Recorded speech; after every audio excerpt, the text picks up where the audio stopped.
HSC 26 batch আর কয়েক ঘন্টা পর তোমাদের এইচএসসি পরীক্ষা।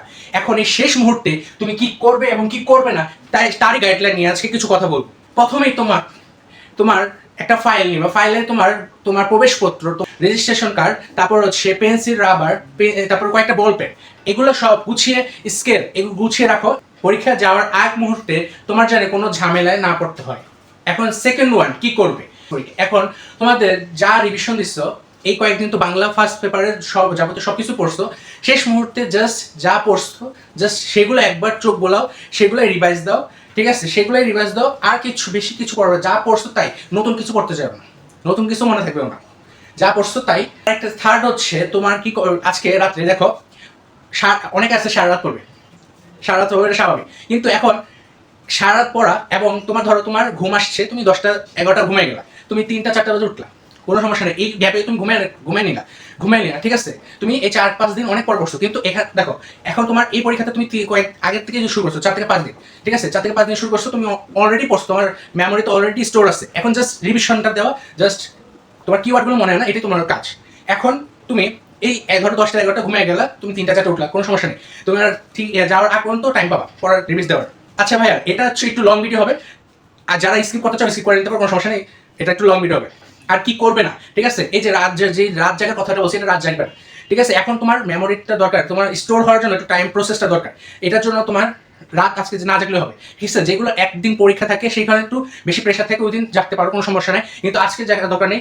এমনি বাংলা পরীক্ষা মানে আগামীকাল তোমার সকালে কি করা উচিত, ঠিক আছে? সকালে হলে যাওয়ার আগ পর্যন্ত কি করা উচিত, তোমার তো রিভাইজ দেওয়া শেষ, ধরো শেষ বা রিভাইজ দিচ্ছ, ঠিক আছে? এখন তোমার প্রবেশপত্র ঠিক আছে কিনা আরেকবার চেক দাও, তারপর হচ্ছে অবশ্যই কমপক্ষে 1 থেকে 2 ঘন্টা আগে তুমি হলের জন্য বেরোবে, তোমার যেই হলেই হোক না কেন, তোমার যেখানে সিট পড়ুক না কেন, 1 থেকে 2 ঘন্টা আগে তোমার সেই কেন্দ্রে পৌঁছানোর জন্য তুমি রওনা হবা।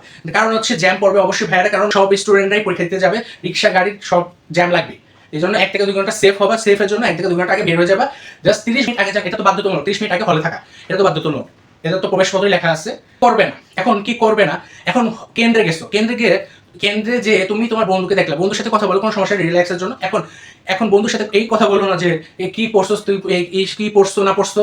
এখন তোমার বন্ধু যদি বেশি পড়ে থাকে, তুমি যদি কম পড়ে থাকো, তোমার ওই সময় প্যানিক হওয়া শুরু করবে যে না আমি তো এটা পড়ি নেই, ঠিক আছে? এর করা যাবে না, তুমি যা পড়ছো তাই। এখন ভাইয়ারা, পরীক্ষার হলে তোমার টাইম ম্যানেজমেন্টটা, এখন পরীক্ষার হলে তোমার কি করণীয়, কি করবে এবং কি করবে না তা নিয়ে কিছু বলি। এখন পরীক্ষার হলে তোমার টাইম ম্যানেজমেন্টটা খুবই জরুরি। এখন তোমার থাকে বাংলা পরীক্ষা যেহেতু 30 মিনিটের এমসিকিউ, ফার্স্টে তো 30 মিনিটের এমসিকিউ এবং 30টা এমসিকিউ। এখন ভাই কতগুলা একটু জটিল এক কথা অ্যান্সার থাকে, এক কথার এমসিকিউ থাকে, তুমি দেখলেই পারবা, কিন্তু কতগুলো একটু অনুধাবন, একটু মানে উচ্চ দক্ষতা, এরকম কিছু এমসিকিউ থাকে, এগুলো একটু ভাবতে টাইম লাগে, কিন্তু এগুলো করতে করতে যে এমন না হয় যে তোমার এমসিকিউ তুমি অ্যান্সার দিতে পারবে না, যেটা পারবে না জাস্ট স্কিপ, পরেটা যাও যে স্কিপ, শেষে যে আরেকবার যখন সেকেন্ড রাউন্ডে যাবে তখন জাস্ট ভেবে চিন্তে অ্যান্সারটা দিবা।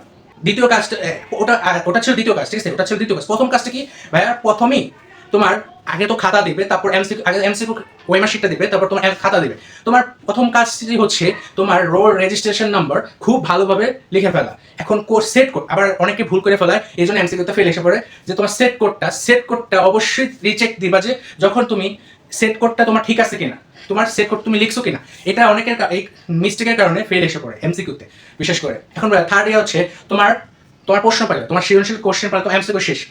এমসিকিউর জন্য টাইম ম্যানেজমেন্টটা খুবই জরুরি, আবার রিটেনের জন্য টাইম ম্যানেজমেন্ট খুবই জরুরি, যেহেতু Bangla written part first paper, এখন এখানে হচ্ছে 7টা শেষ তোমাদের লিখতে হয়।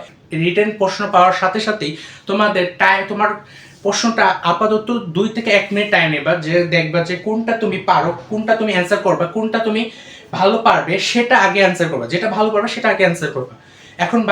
এখন প্রথমটা অ্যান্সার করতে চাই, এমন 30 থেকে 40 মিনিট টাইম নেওয়া যাবে না, প্রতিটার জন্য কমপক্ষে 22 থেকে 23 মিনিট টাইম, অ্যাভারেজ টাইম 22 থেকে 23 মিনিট, কিন্তু সর্বোচ্চ তুমি 25 মিনিট নিতে পারো তোমার টাইম হিসেবে, ঠিক আছে? এখন কবিতা যখন আছে, কবিতার ক্ষেত্রে একটু টাইম কম লাগে, টুয়েলভে তো যখন অ্যান্সার করতে যাও তখন একটু টাইম কম লাগে, ওইখানে একটু টাইমটা সেভ হয়, ঠিক আছে? যখন তুমি গল্প বা যে উপন্যাস এগুলো লিখতে যাও তখন একটু টাইমটা বেশি লাগে, ঠিক আছে?